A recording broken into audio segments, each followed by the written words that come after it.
Hai semua, selamat datang di channel Otaku Anime. Seperti biasanya, Mimin akan kembali melanjutkan pembahasan light novel Classroom of the Elite yang sebelumnya. Jadi, sepulang sekolah, Ayano Koji dengan sengaja meninggalkan tempat duduknya sedikit lebih lambat dari biasanya. Karena Ayano Koji tahu ada seseorang yang sedang menunggu momen seperti ini. Dan benar saja, Hirata bergegas mengajar Ayano Koji dan memintanya untuk bertemu di malam hari. Tapi Ayano Koji menjawab bahwa ia akan bertemu dengan Kei malam ini dan bertanya apakah tidak bisa sekarang. Di sini Hirata ragu, karena ia terlibat dalam kegiatan klub. Jadi Hirata tidak memiliki waktu luang sepulang sekolah. Ayano Koji kemudian mengatakan kepada Hirata bahwa itu hanyalah lelucon, dan ia akan memberitahu Kei untuk berkencan di lain hari. Mereka akan bertemu di kamar Ayano Koji pukul 19.30. Hirata tersenyum cerah dan mengatakan bahwa akan lebih baik jika Kei juga datang. Karena Hirata ingin membahas mengenai Kushida, Shinohara, dan Haruka, jadi Hirata membutuhkan Kei untuk mendapatkan informasi tentang gadis-gadis itu. Ayano Koji tiba di kamarnya pukul 17.30. Ia menerima pesan dari Kei yang menanyakan apakah ia bisa datang untuk bermain ke kamar Ayano Koji sekarang, dan juga makan malam bersama. Ayano Koji pun membalas oke. Ayano Koji lantas berjalan menuju dapur untuk membuat makan malam, dan berpikir untuk membuat sesuatu yang disukai Kei. Ketika Ayano Koji membuka kulkas, suara bel tiba-tiba berbunyi. Ayano Koji bergegas membuka pintu kamar asramanya, dan Kei muncul di sana sambil tersenyum. Ayano Koji merasa heran kenapa Kei bisa dengan cepat sudah berada di depan kamarnya. Rupanya Kei mengirim pesan ke Ayano Koji sebelum memasuki lift. Sekarang setelah mereka berkencan secara terbuka, mereka tidak perlu lagi merahasiakan pertemuan mereka seperti sebelumnya. Kei mengatakan bahwa ia sudah terbiasa dengan kamar Ayano Koji, sama seperti kamarnya sendiri, karena Kei sering datang ke kamar Ayano Koji akhir-akhir ini. Ayano Koji kemudian bertanya pada Kei mengenai pendapat orang-orang di sekitarnya tentang hubungan mereka. Kei menjawab jika para gadis telah menerimanya secara normal. Tapi ketika Kei ingin mengatakan sesuatu, tiba-tiba saja ia berhenti. Ayano Koji lantas bertanya apa itu. Dan Kei mengatakan bahwa ada sesuatu yang disebut merek Hirata Yosuke. Jadi di sini tuh para gadis membandingkan Hirata dan Ayano Koji layaknya merek. Karena pada dasarnya Ayano Koji bukanlah sebuah merek yang cukup populer, sehingga beberapa gadis tidak mengerti mengapa Kei mengubah pilihannya dari sesuatu yang memiliki merek menjadi sesuatu yang tidak memiliki merek. Bahkan beberapa dari mereka mulai menyebarkan gosip kalau Hirata lah yang meminta untuk putus dan bukannya Kei. Selain itu banyak gadis yang berpikir bahwa Kei membuang Hirata untuk bersama Ayano Koji adalah hal yang sia-sia. Meski begitu, peringkat Ayano Koji di antara gadis-gadis meningkat dengan cepat. Kei kemudian berterima kasih kepada Ayano Koji karena berkat bimbingan belajarnya nilainya sedikit membaik. Skor OAAK di bidang akademik naik dari skor sebelumnya 40 menjadi 48C. Setelah itu, Ayano Koji memberitahu Kei bahwa ia akan membuat omurice jika ia mau. Kei lalu meminta Ayano Koji untuk memperbanyak saus tomatnya. Dari volume ini kita tahu jika ini bukan pertama kalinya Ayano Koji memasak untuk Kei. Ayano Koji secara rutin membuatkan makanan untuk Kei sejak mulai berkencan setiap kali Kei datang mengunjungi kamarnya. Di sini Kei hampir tidak pernah memasak, tapi Ayano Koji mengatakan bahwa ia tidak keberatan. Ayano Koji berpikir bahwa tidak apa-apa bagi mereka untuk melakukan apa saja yang mereka inginkan. Karena itu tidak ada hubungannya dengan jenis kelamin. Lagi pula Ayano Koji tidak benci memasak dan Kei suka memakan masakannya. Menurut Ayano Koji, Kei yang memiliki keterampilan berkomunikasi sangat cocok dengan Ayano Koji yang tidak pandai dalam mengungkapkan sesuatu. Jadinya saling melengkapi ceritanya. Saat Ayano Koji sedang menyiapkan bahan, Kei tiba-tiba bersandar di punggung Ayano Koji. Ayano Koji lantas bertanya apa yang sedang dilakukannya. Tapi Kei malah menyuruhnya untuk mengabaikan hal tersebut. Ayano Koji pun memutuskan untuk membiarkannya. Hingga akhirnya Kei mulai memeluk Ayano Koji sampai ia tidak bisa melanjutkan untuk memasak lagi. Kei mengatakan bahwa ia sangat bahagia dan mendapatkan lebih banyak kekuatan ke lengannya untuk memeluk Ayano Koji lebih kuat. Ayano Koji kemudian bertanya apakah ia bisa kembali melanjutkan acara memasaknya yang tertunda. Kei menjawab jika Ayano Koji ingin membuatnya patuh, maka Ayano Koji harus memberinya hadiah. Dan karena memang Ayano Koji adalah orang yang tidak peka, ia malah menyuruh Kei mengambil coklat yang ada di kulkas. Kei dengan cemberut membalas bahwa itu bukan yang ia maksud. Setelah adegan coklat, Kei hanya duduk di tempat tidur dan mulai menonton TV. Keduanya menyelesaikan makan malam sedikit lebih awal dari biasanya. Ayano Koji tiba-tiba bertanya tentang Shinohara. Kei merasa tidak enak atas apa yang ia katakan tentang Shinohara di belakangnya. Dan sekarang Shinohara tidak berbicara dengannya, yang Ayano Koji hanya bisa katakan bahwa itu sudah jelas. Ayano Koji bertanya apakah ia membenci Shinohara. Kei menjawab tidak sama sekali. Ia menyukai Shinohara dan menganggapnya sebagai gadis lucu yang menghidupkan suasana hanya dengan berada di sekitarnya. Kei merasa menyesal telah mengatakan hal-hal yang jahat tentang Ike. Kei bertanya kepada Ayano Koji apakah ia akan membencinya karena apa yang ia katakan. Tapi Ayano Koji mengatakan bahwa semua orang juga mengatakan hal-hal buruk tentang orang lain. Dan mereka hanya perlu memastikan jika orang tersebut tidak mendengar apa yang kita katakan tentang mereka. Kei mengatakan jika ia mencoba untuk memperbaiki keadaan dengan Shinohara, tapi sepertinya pihak sana tidak berniat untuk berdamai. Kei lantas meminta saran Ayano Koji. Di sini Ayano Koji mengatakan bahwa ia sedang memikirkannya dan meminta Kei untuk memberinya waktu. Kei kemudian mengubah topik pembicaraan dan bertanya kepada Ayano Koji tentang sesuatu yang berkaitan dengan Airi dan OAA, tapi kemudian memutuskan untuk menundanya. Namun Ayano Koji jelas memperhatikan apa yang ingin Kei katakan, yang dimana Kei ingin bertanya apa yang akan Ayano Koji lakukan jika ia berada di peringkat terbawah di OAA. Ayano Koji mengatakan bahwa sama seperti kasus Ike, jika dua orang yang memiliki OAA yang sama, Ayano Koji akan memprioritaskan orang dengan lebih banyak teman sehingga Kei tidak dalam bahaya. Namun Kei kembali bertanya apa yang akan dilakukan Ayano Koji jika ia tidak memiliki teman. Ayano Koji mengatakan bahwa berspekulasi tentang itu tidak ada gunanya, karena jika Kei adalah seseorang dengan kepribadian seperti itu, maka hubungan mereka mungkin tidak akan berkembang sejauh ini. Kei bertanya pada Ayano Koji apakah ia akan mengusir orang lain dalam situasi itu, jika mereka percis sepertinya. Ayano Koji mengatakan bahwa ia akan melakukannya jika ia hanya melihat kemampuan mereka. Namun orang itu bukanlah Karuizawa Kei yang terus diganggu dan kemudian mengamankan posisinya di antara kasta teratas kelas, menggunakan Hirata sebelum akhirnya bertemu dan berkencan dengan dirinya. Tapi Kei agak tidak puas dengan jawabannya dan merasa cemberut, karena Kei ingin Ayano Koji mengatakan bahwa ia akan melindunginya terlepas dari siapa ia. Untuk memperbaiki suasana hati Kei, Ayano Koji membiarkan Kei berbaring di pangkuannya sambil membelai kepalanya. Kei kemudian mengatakan bahwa ia mempercayai penilaian Ayano Koji dan tidak keberatan dengan pilihannya untuk mengusir Airi. Tapi Kei tidak yakin apakah Horikita membuat pilihan yang tepat dalam menyelamatkan Kushida, karena Kei secara pribadi tidak setuju dengan keputusan itu. Ayano Koji lantas menanyakan pendapat Kei tentang perbedaan utama antara Airi dan Kushida. Kei berpikir jika itu adalah perbedaan dalam hal kemampuan akademis dan olahraga mereka.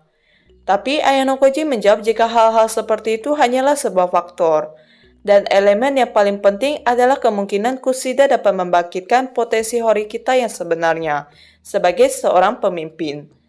Ayano Koji berpikir kalau Kushida dapat mengisi peran sebagai rekan Horikita, yang dimana baik Hirata maupun Kei tidak akan bisa melakukannya.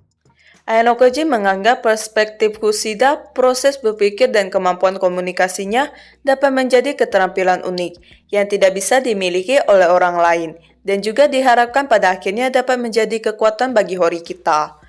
Ayano Koji menyatakan bahwa ini bukan sejenis proses di mana mereka dapat melihat hasilnya hanya dengan 1 atau 2 hari saja. Jadi tidak dapat dihindari bahwa orang-orang seperti Haruka mungkin menyimpan dendam padanya. Namun Ayano Koji juga berpikir bahwa teman sekelas mereka terlalu percaya pada Horikita, sehingga dengan menyalakan api di bawah mereka seperti ini, mereka akan menyadari bahwa mereka perlu berpikir lebih banyak untuk diri mereka sendiri. Setelah membicarakan beberapa hal, jam telah menunjukkan pukul 19. Ayano Koji pun bersiap untuk mencuci piring.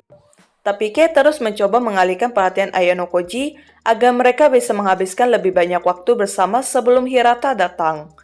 Akhirnya Kei yang menang dan Ayano Koji duduk di sebelah Kei di tempat tidur. Dengan jari telunjuknya, Kei mulai menyentuh pipi Ayano Koji dan mengatakan bahwa pipi Ayano Koji sangat halus untuk seorang pria. dan bertanya apakah ia menggunakan sesuatu yang dijawab Ayanokoji bahwa ia hanya menggunakan lotion wajah. Tapi seolah-olah tidak peduli sama sekali, Kei terus menyentuh pipi Ayanokoji. Ayanokoji tiba-tiba meraih tangan Kei dan menciumnya. Ayanokoji berpikir kalau Kei akan terkejut, tapi Kei malah menunjukkan ekspresi seolah-olah ia sedang menunggu momen ini. Rupanya Kei sudah menunggu ini sejak ia datang ke kamar Ayanokoji. Ayanokoji menyadari bahwa ia terlalu naif dalam hal seperti ini, karena ia tidak menyadarinya. Keduanya kembali berciuman. Ciuman ini terasa seperti omurice. Setelah beberapa menit, mereka terganggu oleh suara bel. Kei yang malu-malu langsung mengambil jarak dari Ayanokoji. Ayanokoji berpikir bahwa Kei tidak perlu terburu-buru. Lagi pula pintu kamarnya terkunci. Ayanokoji kemudian menunggu beberapa saat hingga Kei tenang dan mereka berdua pergi untuk membuka pintu. Hirata tersenyum hangat pada Kei saat ia menyambutnya. Karena Hirata telah menjaga dan memperhatikan Kei sejak mereka mendaftar di sekolah ini, Hirata adalah orang yang paling senang dengan kepribadian Kei yang ceria dan energik seperti sekarang. Di sini Hirata meminta saran Ayanokoji untuk memperbaiki hubungan interpersonal kelas. Ayanokoji mengatakan bahwa mulai sekarang Hirata harus berkonsultasi terlebih dahulu dengan Horikita, karena Horikita secara teknis adalah pemimpin kelas. Hirata lalu mengatakan bahwa Horikita terlalu sibuk untuk mencoba membawa kembali Kushida. Jadi Hirata berpikir berkonsultasi dengan Ayanokoji adalah pilihan yang tepat. Namun Ayanokoji malah menanyakan apa yang akan Hirata lakukan jika perannya dibalik. Dan Ayanokoji lah yang sibuk mencoba membawa kembali Kushida, bukannya Horikita. Hirata pun kehilangan kata-kata dan kemudian mengakui bahwa ia lebih mempercayai penilaian Ayanokoji daripada Horikita. Kei setuju dengan Hirata dan mengatakan bahwa jelas ia akan lebih mempercayai Ayanokoji. Di sini Ayanokoji menegur Hirata dan Kei, karena jika mereka berdua tidak mempercayai penilaian Horikita, maka Horikita tidak akan pernah bisa benar-benar menjadi seorang pemimpin. Ayanokoji mengatakan bahwa jika ada masalah yang tidak dapat diatasi oleh Hirata dan Horikita, bahkan setelah menggabungkan kekuatan mereka, pada saat itu Ayanokoji akan dengan senang hati meminjamkan bantuannya kepada mereka. Setelah berbicara sedikit lagi, Hirata bertanya apakah ia bisa berbicara dengan Ayanokoji hanya dengan mereka berdua. Kei yang tidak keberatan pergi meninggalkan mereka berdua. Hirata lalu bertanya pada Ayanokoji, apakah ia punya ide untuk memecahkan masalah di kelas. Yang Ayanokoji jawab bahwa ia tidak tahu bagaimana membantu sehubungan dengan Haruka dan Kushida. Hirata berencana mengambil implikasi dalam rencana untuk membawa kembali Michan.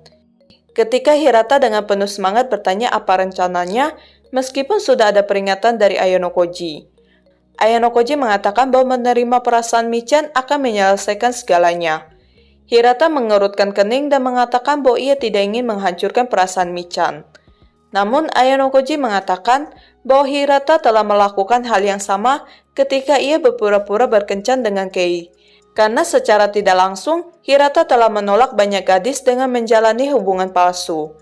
Ayanokoji lantas bertanya apakah Hirata bisa menolaknya jika Michan mengatakan kepadanya bahwa jika Hirata tidak menerima perasaannya, maka ia tidak akan pernah kembali ke kelas. Ayanokoji kemudian memberitahu Hirata bahwa satu-satunya pilihannya adalah pergi dengannya, meskipun mengatakan bahwa ia tidak bisa membalas perasaannya, atau berbohong padanya dan berpura-pura menyukainya. Dengan begitu, Hirata dapat mencoba mengembangkan perasaan untuk Michan sesudahnya. Hirata mengatakan itu adalah hal-hal yang tidak bisa ia lakukan dan mengungkapkan bahwa Ayanokoji itu kuat. Meskipun Hirata masih dilanda perasaan bersalah karena telah mengusir Airi, namun Ayanokoji tidak menunjukkan tanda-tanda jika itu mempengaruhinya sama sekali. Tapi di sini Ayanokoji juga memuji Hirata karena menekan perasaannya selama ujian. Ayanokoji tahu kalau Hirata tidak yakin bahwa mereka harus mengusir siswa yang tidak bersalah yang tidak berbahaya seperti Airi. Tapi Hirata masih menekan perasaannya dan bertahan. Hirata mengatakan bahwa semua siswa dengan nilai buruk sekarang merasa takut bahwa kemungkinan mereka akan menjadi yang berikutnya. Hirata mulai bertanya-tanya apakah ia seharusnya memilih untuk membiarkan waktu habis. Ayanokoji berpikir fakta bahwa Hirata masih bisa melanjutkan pengusiran adalah tanda pertumbuhannya. Saat Hirata berbalik untuk pergi, Ayanokoji bertanya apakah Hirata memiliki dendam atas pengusiran Airi. Hirata mengatakan jika ia tidak setuju dengan bagaimana mereka menangani kasus itu, tapi ia mempercayai Ayano Koji. Keesokan harinya, ketiga orang tersebut masih belum kembali ke sekolah. Sudo tiba-tiba menghampiri Ayano Koji dan mengajaknya ke toilet pria. Tapi saat mereka meninggalkan kelas, Onodera juga mengikuti mereka dan memanggil Sudo. Tapi kemudian ia melihat Ayano Koji berdiri di samping Sudo. Di sini Onodera lebih suka berbicara sendirian dengan Sudo. Tapi Sudo tidak menyadari niatnya dan menesak Onodera untuk berbicara, yang membuat Onodera tidak punya pilihan selain berbicara saat Ayano Koji hadir. Onodera memberitahu Sudo bahwa ia juga mengincar tempat pertama di festival olahraga dan menawarkan untuk bekerja sama untuk membidik kompetisi tim dengan skor tinggi. Ayano Koji mencatat kalau Onodera sangat cepat di festival olahraga tahun lalu dan dapat melakukannya dengan baik di berbagai kategori. Sudo yang bodoh tidak mengerti mengapa mereka harus bekerja sama. Tapi meskipun Ayano Koji mendukung argumen Onodera, tapi Onodera mengarahkan ekspresi ketidakpercayaan yang terang-terangan terhadapnya. Kemungkinan karena apa yang Ayano Koji lakukan pada temannya sendiri tempo hari yang lalu. Di sini Sudo terlihat agak enggan dan Onodera menebak dengan benar bahwa Sudo tidak ingin berpasangan dengan gadis lain selain Horikita. Sudo lalu mengusulkan agar Onodera berpasangan dengan Koenji. Tapi Onodera mengatakan kalau ia tidak bisa mempercayai Koenji, dan juga ia tidak bisa berpasangan dengan seseorang yang ia benci. Onodera mengatakan bahwa satu-satunya pilihan lain adalah Hirata. Tapi Onodera tidak ingin disalahpahami sebagai gadis yang naksir dengannya, karena gadis lain pasti akan cemburu. Karenanya Onodera siap bersaing sendiri jika Sudo menolaknya. Sudo menyadari semua alasannya untuk menolak Onodera adalah hal yang bodoh dan memutuskan untuk berpasangan dengannya demi mendukung kelas yang berada di ambang kehancuran. Setelah itu, Ayano Koji dan Sudo melanjutkan pergi ke toilet. Sudo berpikir bahwa hubungan saat ini antara Shinohara, Ike, dan lingkungan mereka tidak baik. Jadi, Sudo ingin melakukan sesuatu untuk itu. Ayano Koji merekomendasikan bahwa Ike dan Shinohara harus mengesampingkan masalah apakah Kushida berbohong atau mengatakan yang sebenarnya, dan berbicara dengan tulus satu sama lain tanpa menyembunyikan rahasia apapun.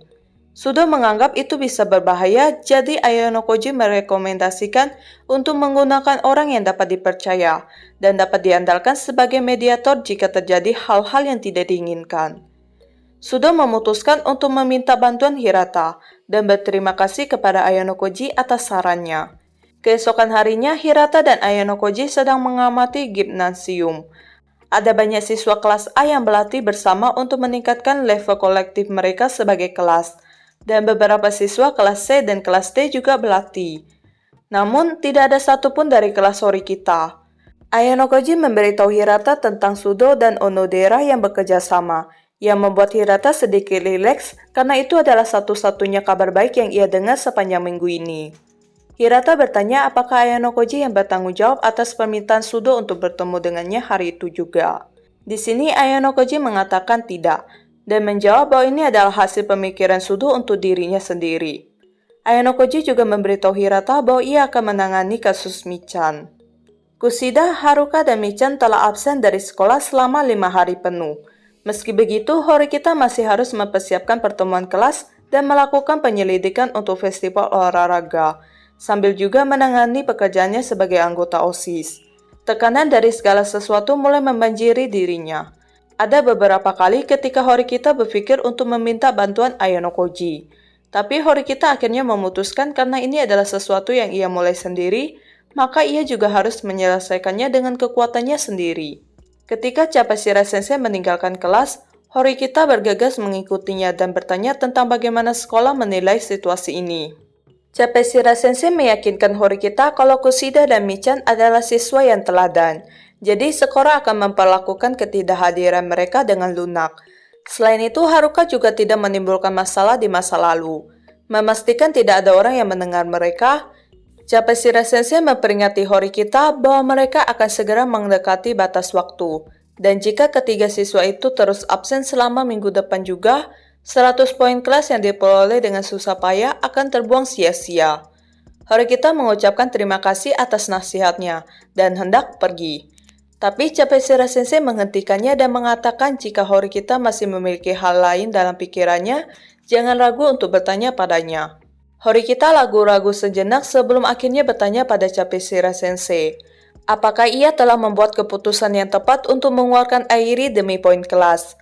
Horikita mengungkapkan bahwa pada awalnya ia berpikir jika ia telah membuat pilihan yang tepat, tapi keyakinannya itu sekarang mulai goyah. Capesira Sensei mengatakan bahwa setiap orang membuat kesalahan dan tidak ada yang terlahir sempurna. Tapi hidup adalah tentang membuat kesalahan dan belajar darinya sehingga mereka dapat terus bergerak maju.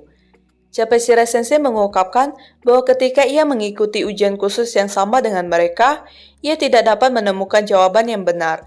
Namun Horikita bisa sampai pada jawabannya.